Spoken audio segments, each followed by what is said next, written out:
హైదరాబాద్లో మెట్రో రైలు ప్రస్తుతం 3 రూట్లలో నడుస్తుంది. రోజుకు 5 లక్షల మంది ప్రయాణం చేస్తున్నారు. మెట్రో రైలు రెండవ దశలో మరొక 5 రూట్లలో నడపడానికి రాష్ట్ర ప్రభుత్వం ప్రతిపాదనలు తయారు చేసి డీటెయిల్ ప్రాజెక్ట్ రిపోర్ట్ తయారు చేసి కేంద్ర ప్రభుత్వానికి పంపింది. కేంద్ర ప్రభుత్వానికి పంపి 9 నెలలు గడిచినా ఇప్పటికీ అనుమతులు రాలేదు. రాష్ట్రానికి సంబంధించిన కేంద్ర మంత్రులు అడ్డుపడడం వల్లనే ఇది అనుమతులు రావట్లేదని రాష్ట్ర ముఖ్యమంత్రి స్వయంగా విమర్శ చేశారు.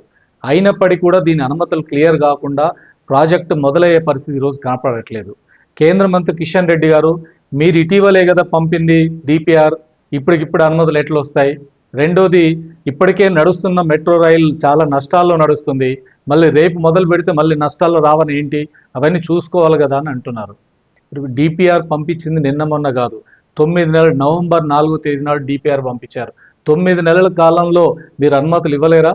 రెండోది, లాభాలు నష్టాల గురించి మాట్లాడుతున్నారు. మెట్రో రైలు నష్టాల్లో వస్తుంది కాబట్టి చూసుకోవాలి కదా అంటున్నారు. మెట్రో రైలు నష్టాల్లో లేని మెట్రో రైలు ఎక్కడుంది? దేశంలో 15 సిటీల్లో మెట్రో రైలు నడుస్తుంది. ఏ ఒక్కటైనా లాభాల్లో ఉందా? ప్రపంచంలో 250 మెట్రో రైలు ప్రాజెక్టులు నడుస్తున్నాయి. 1-2 మినహా ప్రపంచంలో అన్ని మెట్రో రైలు ప్రాజెక్టులు నష్టాలు ఉన్నాయి. మరి అన్ని ప్రాజెక్టులు నష్టాలు ఉన్నప్పుడు ఇక్కడ నష్టాలు లాభాలు ఆలోచించి చేద్దాం అని ఎంతకాలం దీన్ని పొడిగిస్తారు? దీన్ని ఈ రకంగా పొడిగించడం కారణంగా ప్రాజెక్ట్ కాస్ట్ పెరుగుతుంది, ఆలస్యం జరుగుతుంది.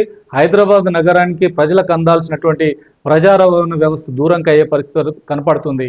అందుకని మీరు రాజకీయ ప్రయోజనాలను దృష్టిలో పెట్టుకుని వ్యవహరించొద్దు.